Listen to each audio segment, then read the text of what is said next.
AITA for refusing to let my brother's family stay with me after they lost their home. I bought my house 5 years ago when I was 29. It's nothing extravagant, just a modest 3-bedroom, 2-bath house in a quiet neighborhood.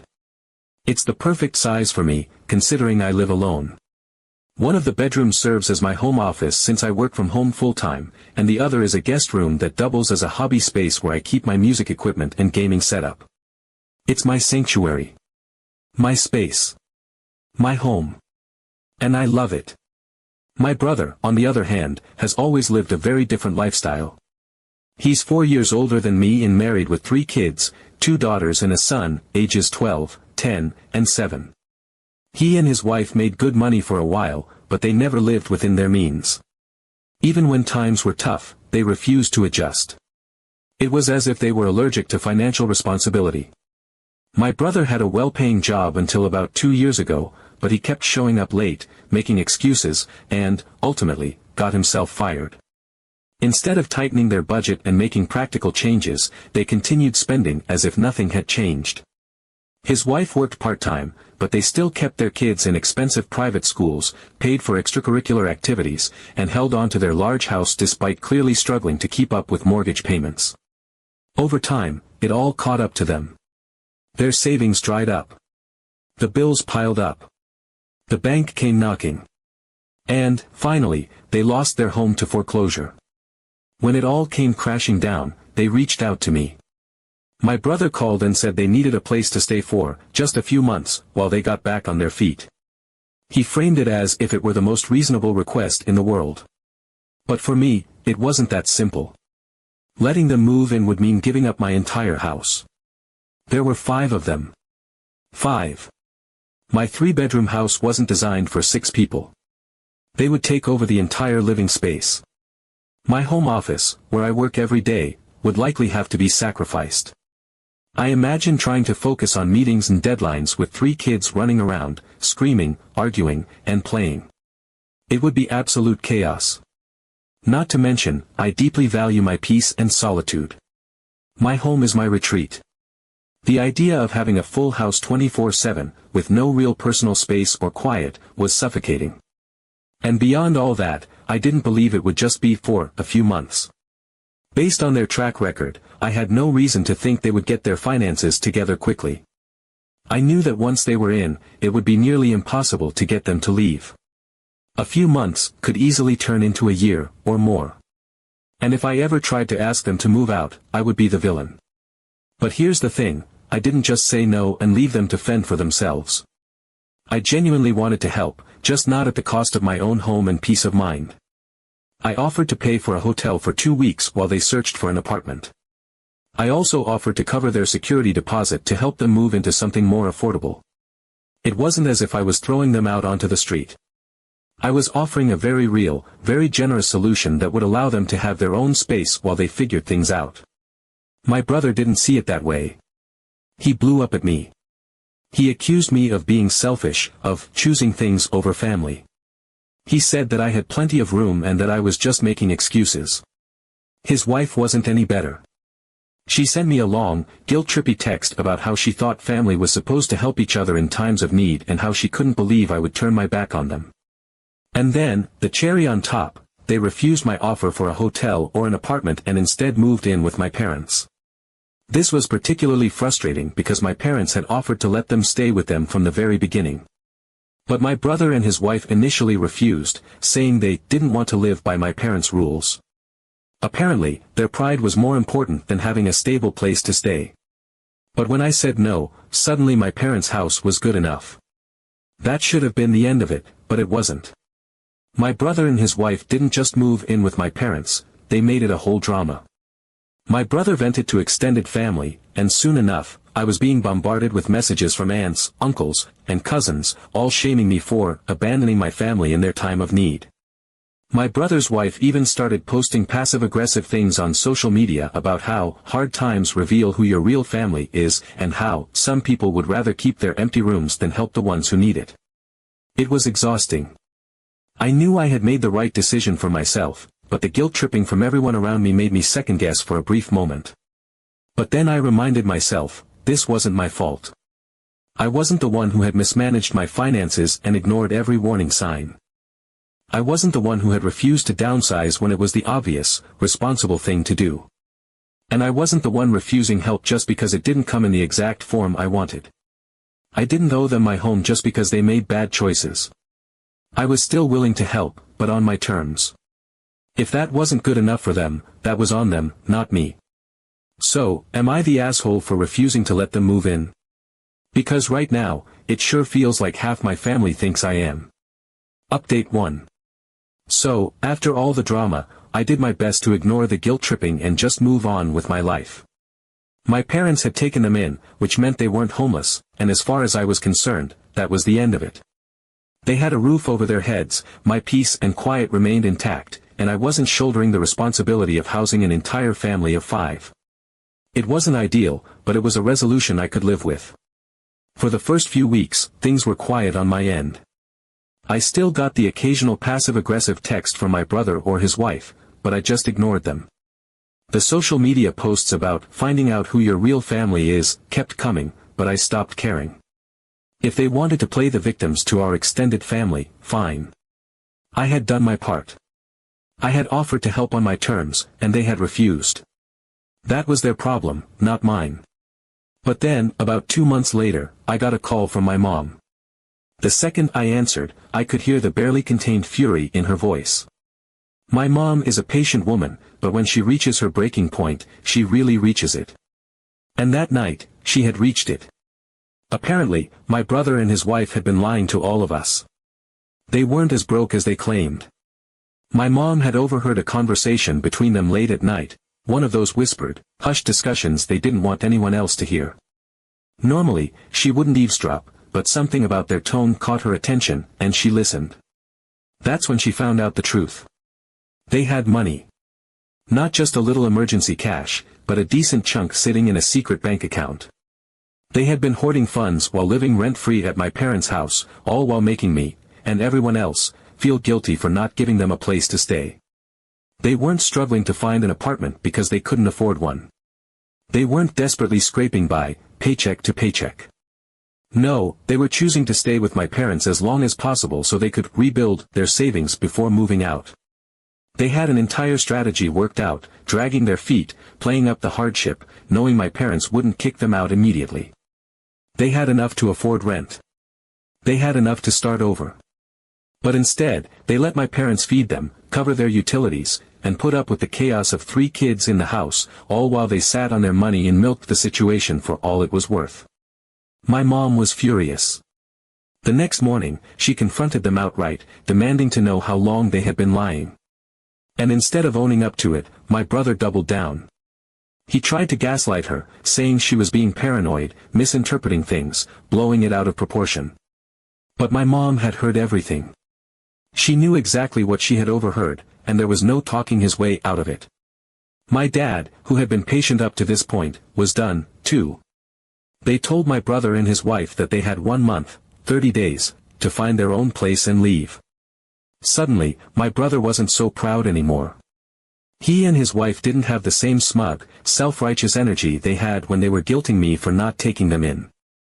Now that they were the ones being told to leave, it was different. My mom said there was a lot of stammering, a lot of excuses, but she didn't budge. She told them they had more than enough time to get their act together, that they had chosen to mooch instead of taking responsibility, and that she was done enabling them. Reality must have hit them fast because, within a week, they were already scrambling to find an apartment. No more complaints about rent being too high. No more whining about how impossible it was to find something affordable. Funny how, when they actually had a deadline, things moved quickly. Within weeks, they were gone. And the best part? Once they moved out, the social media posts about hard times revealing real family stopped immediately. Almost like the whole thing was an act. Update 2. Just when I thought things had finally settled down, life decided to throw another curveball. A few months after my brother and his family had moved out of my parents' house, I was starting to believe that the drama was finally behind me. I had stopped hearing about them through the grapevine, the passive-aggressive social media posts had dwindled, and I had more or less put the whole ordeal out of my mind. My house remained peaceful, my routine uninterrupted, and for the first time in what felt like forever, I wasn't constantly bracing for another guilt trip or family intervention. It was nice. Then, out of nowhere, I got a message from an unknown number. It was short and to the point. "Hey, it's Mark. We need to talk. It's urgent." I stared at the screen for a long moment, debating whether to respond at all. I knew exactly how these things went. Nothing my brother ever called urgent was actually urgent. It was just a ploy to get my attention, a hook to drag me back into whatever mess he had gotten himself into this time. I almost deleted the message without responding. After everything that had happened, I had no interest in reopening that chapter of my life. I had done my part, endured the name-calling, the social exile from certain relatives, the endless emotional manipulation, and I had finally come out the other side. What could possibly be so urgent now? But then curiosity got the better of me. Part of me wondered if it really was an emergency. Something about the wording, the lack of pleasantries or preamble, made me pause. What if something had happened to one of the kids? What if it really was serious this time? Against my better judgment, I called him back. The second he answered, I knew exactly why he had reached out. His voice, which had been filled with righteous indignation the last time we spoke, was now dripping with desperation. My brother, the same one who had spent months calling me selfish, cold-hearted, and greedy, was now practically begging me for a loan. He wasted no time getting to the point, launching into a frantic explanation about how they had finally managed to rent a house, but the landlord was threatening eviction because they were already behind on rent. Again. I listened in silence as he spun his usual tale of misfortune, every word carefully chosen to make it sound like life had just happened to him, as if none of this was the result of his own choices. I asked him point-blank what had happened to all that rebuilding their savings nonsense, and his tone immediately shifted. He got defensive, muttering something about unexpected expenses and bad luck, like he hadn't personally ensured their financial downfall twice in less than a year. It was the same vague, excuse-laden nonsense I had heard time and time again. Then came the real bombshell. Since moving out, instead of learning from their mistakes and tightening their belts, they had somehow managed to dig themselves even deeper into debt. They had splurged on brand new furniture for the rental, put the kids into even more expensive extracurricular activities, and, this one nearly made me drop the phone, had taken a trip to Disneyland. Disneyland. While they were struggling to make rent. I felt a laugh bubbling up in my throat, not out of amusement, but in sheer disbelief. It was as if I was listening to a parody of my own life, as if someone had taken all the worst traits of my brother and dialed them up to cartoonish levels. He had watched his own family go through foreclosure. He had felt the humiliation of losing his home, of uprooting his kids, of having to beg for a place to stay. He had spent months mooching off our parents under false pretenses, lying about his financial situation just to squeeze out a few more months of free living. And now, given a second chance, he had gone and done the exact same thing all over again. It was baffling. How did someone make it through all of that and come out without learning a single lesson? And yet, there he was, swearing up and down that this time was different. He said he had learned his lesson, that he was finally seeing how hard life could be, that he just needed a little help to get back on his feet. Just enough to keep the lights on, just until the next paycheck, just a little support from his loving brother. I had heard every single one of those words before. I had heard them the first time he called me, back when I was still willing to believe that he genuinely wanted to change. I had heard them from my parents, who had given him every possible opportunity to do better, only to be met with disappointment after disappointment. It was the same script, the same cycle, playing out again and again. But this time, I knew better. I told him no. The shift was immediate. The pleading evaporated, replaced with unfiltered anger. The voice that had been soft, almost broken, just seconds before suddenly hardened. He called me a heartless bastard, accused me of turning my back on my own family, spat out something about how one day I would be the one in trouble, and how I'd regret being so selfish when that day came. And then he hung up. Just like that. I sat there for a long time, staring at my phone. I felt no guilt, no second-guessing, just an overwhelming sense of exhaustion. It was never going to end with him. There was no rock bottom for someone like my brother, no wake-up call, no moment of realization. He would always find a way to shift the blame, to reframe himself as the victim, to convince himself that the world was against him instead of accepting that he was the common denominator in his own failures. I thought that was the end of it. That he would move on to his next target, another relative willing to be manipulated, another friend he could guilt into lending him money. But a week later, my mom called with an update. They had moved back into my parents' house. Again. Update 3. A year later, and things have finally come full circle in a way I never expected. My brother never got his act together. Despite every opportunity handed to him, despite every warning sign, he continued on the same path, making the same mistakes, telling the same lies. There was no lesson learned, no grand realization, no redemption arc. He bounced from job to job, never holding anything down for more than a few months. At first, he would start off enthusiastic, making big promises about how this job would be different, how he was finally getting his life together, how this was his fresh start. Then, inevitably, something would go wrong. He would start showing up late, calling in sick for reasons that didn't make sense, complaining about his bosses or coworkers, looking for any excuse to justify why he couldn't stay. Every new opportunity ended the same way. He either got fired for being unreliable, or he quit, claiming it was a toxic work environment, or that he was meant for something better. It was never his fault. It was never about his own choices. There was always someone else to blame, always some external reason why he just couldn't catch a break. His wife took up part-time work, but it was never enough to keep them afloat. She had long since adopted his mindset, believing that life was just unfair to them, that no matter what they did, they were doomed to struggle. But what they were really doomed by was their refusal to take responsibility. Without the cushion of free housing, their financial struggles caught up with them fast. The reality of paying rent, utilities, groceries, and everyday expenses, things that other adults managed just fine, was crushing for them because they had never learned how to live within their means. They still tried to maintain a lifestyle they couldn't afford, spending money on things that weren't necessities while bills piled up around them. My parents, to their credit, actually stuck to their deadline. At the 6-month mark, they told my brother and his wife that they needed to leave. There were no extensions, no negotiations, no excuses accepted. They had been given more than enough time to figure things out, and my parents weren't about to spend the rest of their retirement taking care of 2 grown adults who refused to take care of themselves. For the first time, my brother's usual tactics didn't work. He tried to play the victim, telling them how hard it was to find stable work, how expensive everything had become, how they just needed a little more time. When that didn't work, he got angry, accusing them of turning their backs on their own family, of being just as selfish as I was. And when even that didn't change their minds, he resorted to desperation, pleading with them, making empty promises that this time, things would be different. But my parents didn't budge. They had seen it all before. They had already given him so much more than he deserved, and he had done nothing but waste every opportunity. For the first time in his life, he had to face actual consequences. And so, with nowhere else to turn, they scraped together just enough money to rent a small apartment, a far cry from the house they had lost, a massive downgrade from the lifestyle they had insisted on maintaining for years.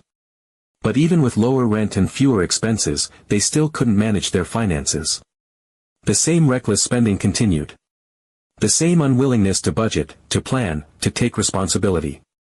Within months, they were back in crisis mode, struggling to pay bills, dodging debt collectors, complaining to anyone who would listen about how unfair life was.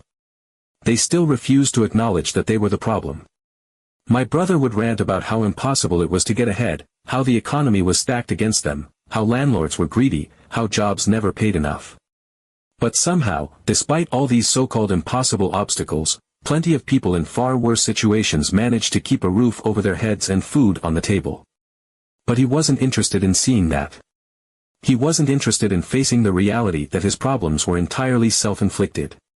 Then, out of nowhere, I got a message from an old friend of mine who works in finance. It was unexpected, he and I hadn't spoken in a while, and his message was casual, almost curious. He asked, "Hey, isn't Mark your brother? Because I just saw something crazy."